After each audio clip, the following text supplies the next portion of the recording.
Ouais. Très, très bel accueil, comme jusqu'ici dans beaucoup de villes où on montre le film. Des retours très, très émus aussi. Évidemment, c'est une comédie, mais il y a ce sujet de fond qui touche beaucoup les gens. Voilà, ça c'est super. Et d'où vous est venu ce sujet de fond qu'on a découvert d'ailleurs, parce qu'on s'est dit, ah bon, ça existe. Ben voilà, ben moi aussi je l'ai découvert par mon fils de 8 ans il y a quelques années, euh, où le jour où il m'a parlé en fait de la femme qui le gardait et de ses problèmes à elle, de ses problèmes de santé, de ses problèmes familiaux.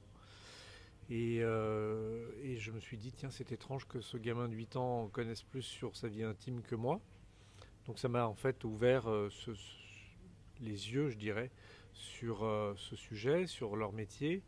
Moi j'avais fait Bienvenue à Marly-Gaumont Hum. avant, et donc ça fait comme une étincelle de continuité quelque part sur cette thématique de la rencontre et du vivre ensemble. Sauf que là, c'était presque encore plus fort dans le sens où déjà c'était contemporain et puis tout ça se joue dans des appartements en fait avec des enfants au milieu, donc c'était original et puis le sujet est fort dans ce qu'il raconte aussi. Il est en plus d'actualité, hein. On en parle depuis 2 3 jours, les papiers pour intégrer des immigrés, pour travailler, donc vous êtes carrément dans le thème. Mais on est carrément dans le thème, oui, bon ça c'est les hasards de la vie, mais c'est vrai qu'il y a une petite hypocrisie française où en fait on a besoin de ces femmes parce que le système sature.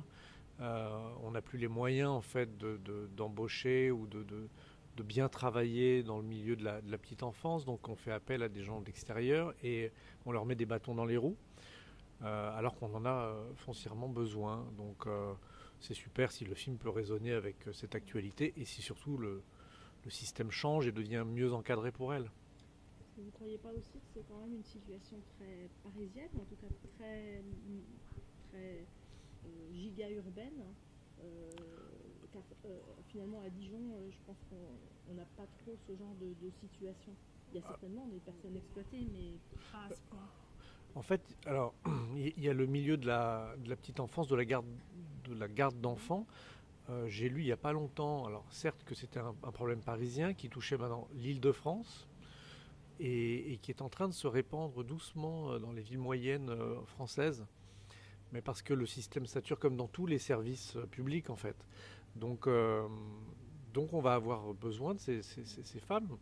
Et ces femmes font un travail formidable, elles nous permettent à nous d'aller travailler. Parfois elles se sacrifient quand elles arrivent, elles sont vraiment parfois en difficulté, elles laissent derrière elles une famille, parfois des enfants.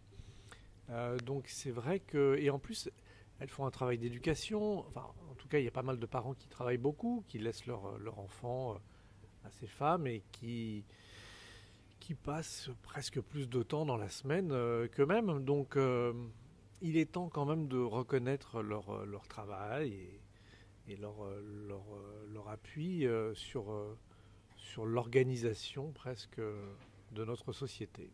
Alors comment s'est passé le tournage? Parce que c'est très concentré, hein, sur un square, Ouais. sur les appartements. Ce square va devenir mythique.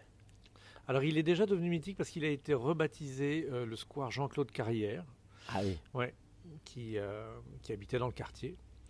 Jean-Claude Carrière, donc très grand scénariste de cinéma. Non, et puis la situation du square elle est symbolique en fait, puisque c'est pas un très grand square, mais il relie à Paris le boulevard Rochechouart qui, je dirais, la liaison entre Barbès et Pigalle, donc un coin très populaire. Et de l'autre côté du square, on a l'avenue Truden, qui est une avenue très, très bourgeoise. Donc c'était un peu la situation idéale pour raconter ce mélange aussi social que montre le film. Mhm. Alors comment vous avez tourné? Dans quelles conditions? Est-ce que vous avez fait avec les gens du square qui étaient là aussi? Est-ce Alors que... c'était un peu particulier parce qu'on a tourné pendant le deuxième confinement. Donc tous les tournages à cette époque étaient obligés un petit peu de s'organiser pour placer la figuration contrôlée à l'image et enlever, je dirais, toutes les personnes qui étaient masquées, même si on a eu quelques difficultés à bloquer la place Pigalle ou des choses comme ça. Et pour le choix de vos acteurs, donc on y voit Ey Adiara, que l'on a bien connu, notamment dans Le Sens de la Fête, et qu'il a vraiment le rôle titre. Ce choix? Ben voilà, Le Sens de la Fête. Quand on la découvre dans Le Sens de la Fête, on découvre une future star. Moi, je crois que, voilà, je n'ai pas peur de le dire. En tout cas, elle a un charisme incroyable, elle a une force tranquille, elle crève l'écran. Donc moi j'avais commencé à écrire mon scénario et je voulais vraiment proposer une héroïne de cinéma, un petit peu l'équivalent d'une Julia Roberts dans Erin Brockovich, quelqu'un à la fois de complètement ancré dans la réalité, crédible et avec une personnalité à part. Et quand Eye m'est apparu, c'était comme un ange. Voilà. Non, mais c'est vrai que quand on écrit un film, c'est super de pouvoir avoir les comédiens ou les comédiennes concrètement dans la tête. Ça veut dire que vous l'avez écrit en pensant à elle, en sachant déjà que ce sera elle qui tiendra. Oui. Et est-ce que vous pouvez dire qu'elle est dans la vie réelle, comme son personnage, fonceuse, déterminée est-ce que ça lui ressemble? C'est ça aussi que cette énergie-là que vous voulez je crois que ça utiliser d'elle? Alors, il y a son énergie, elle, dans la vie, et puis il y a l'énergie qu'elle dégage dans les films. Dans la vie, c'est quelqu'un d'assez réservé, mais qui a sûrement en elle quelque chose de... Je ne sais pas, elle vous le dirait mieux, mais elle dit souvent dans les interviews voilà, qu'elle a ses propres fantômes, entre guillemets, et que les réalisateurs, les scénaristes voient en elle peut-être l'expression de cette justicière, de cette revanche. Et elle-même d'ailleurs voulait faire, je parle en son nom, mais je sais qu'elle voulait faire des études de droit, elle voulait être avocate. Bon, finalement, elle a fait du cinéma et dans les films, elle joue des rôles quelque part qu'elle aurait voulu jouer dans la vraie vie. Alors, l'associé à Ahmed Silla, comment vous avez proposé le rôle à Ahmed, qui est un peu à contre-courant de ce que l'on connaît, très sérieux, bon, même s'il y a un petit côté toujours... Oui, et puis c'est bien pour le public de découvrir que voilà, c'est super d'être un comique, mais au-delà déjà dans l'ascension, le film était très drôle, mais moi j'avais perçu une très grande empathie. Et je voulais un personnage qui puisse dégager une empathie immédiate et puis surtout que le couple soit une évidence entre Eye et lui. Et puis après, l'idée que l'avocat soit noir, ça c'était une vraie plus-value aussi. Parce qu'enfin on sortait du système, je dirais, du héros blanc qui vient sauver une minorité dans la difficulté. Et c'est pas si fréquent dans un film populaire français. Alors, le choix du petit garçon, on peut le citer? Oui, il s'appelle Vidal Arsenis. Voilà. Qui est énorme. Qui est absolument incroyable. Qui est un petit génie de comédien. Qui avait 10 ans au moment du tournage. Qui n'a pas fait d'école de théâtre. Mais qui a une sensibilité et un don pour jouer la comédie. Voilà. On dirait qu'il joue tout du premier coup. Je ne sais pas s'il y a eu plusieurs prises, mais en tous les cas, il est incroyable, il est naturel. Moi, j'ai vu 300 enfants pour le casting, et puis quand il est arrivé, la messe était dite, comme on dit. C'est que, oui, c'est le génie. Il est très touchant et il a tout pour lui. Oui, et puis au-delà de ça, il est...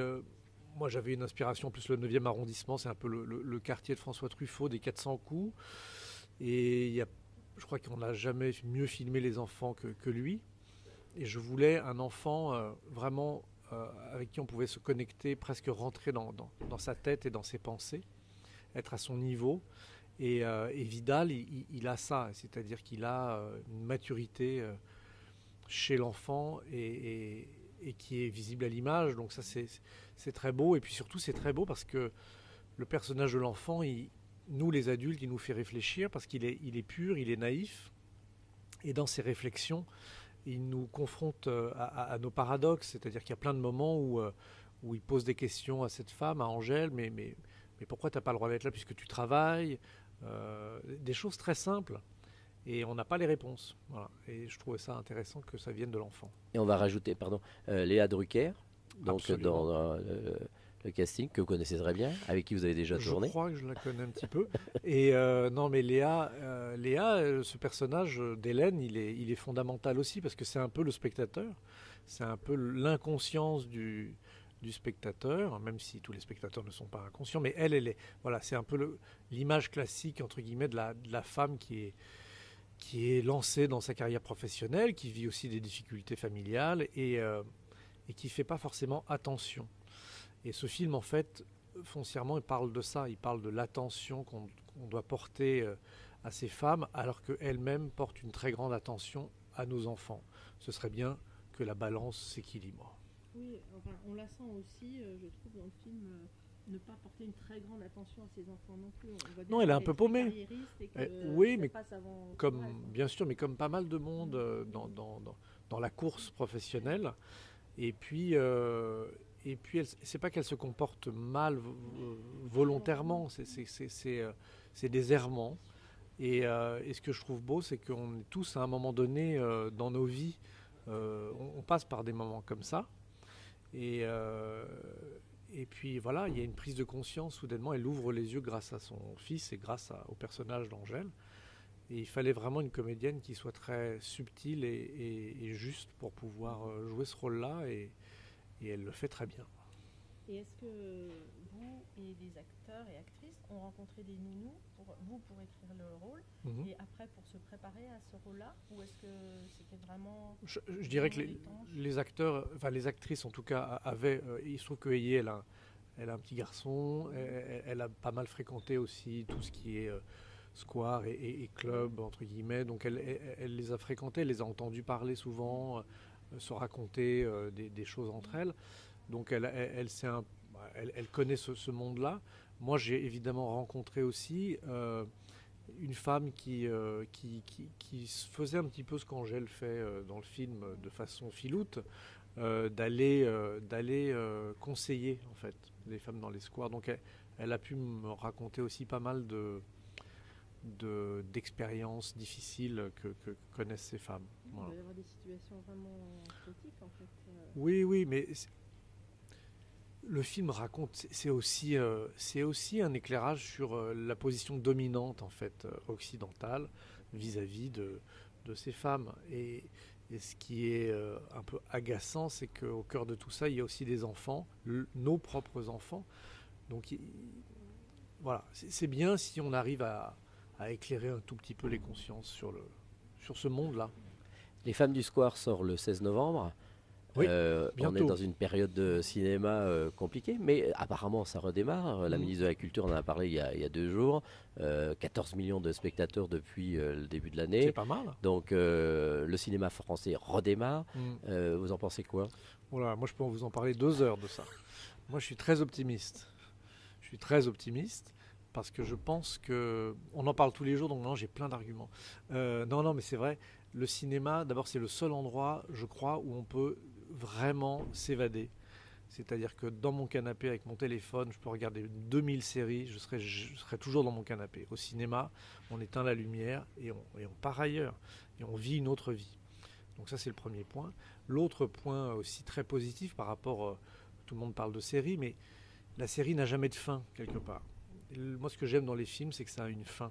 Ça délivre un message véritablement, ça délivre une morale aussi. Et ça, c'est très important aussi sur les valeurs qu'on partage tous ensemble dans une salle de cinéma. Vraiment, c'est quelque chose qui est au-dessus de tout. Donc moi, je ne suis pas du tout inquiet. On a dit 1000 fois que le cinéma était mort. Il sera encore là longtemps. Merci. Vous avez sorti C'est la vie en 2021, Les Femmes du Square en 2022. Oui. Ça s'accélère. C'est vous qui vous inspirez Non, il y a eu un croisement de ski. C'est-à-dire que j'ai commencé à écrire les Femmes du Square. Dans cette écriture, on m'a proposé un scénario qui était celui de C'est la vie, que j'ai réécrit en partie avec le co-scénariste Thomas Perrier.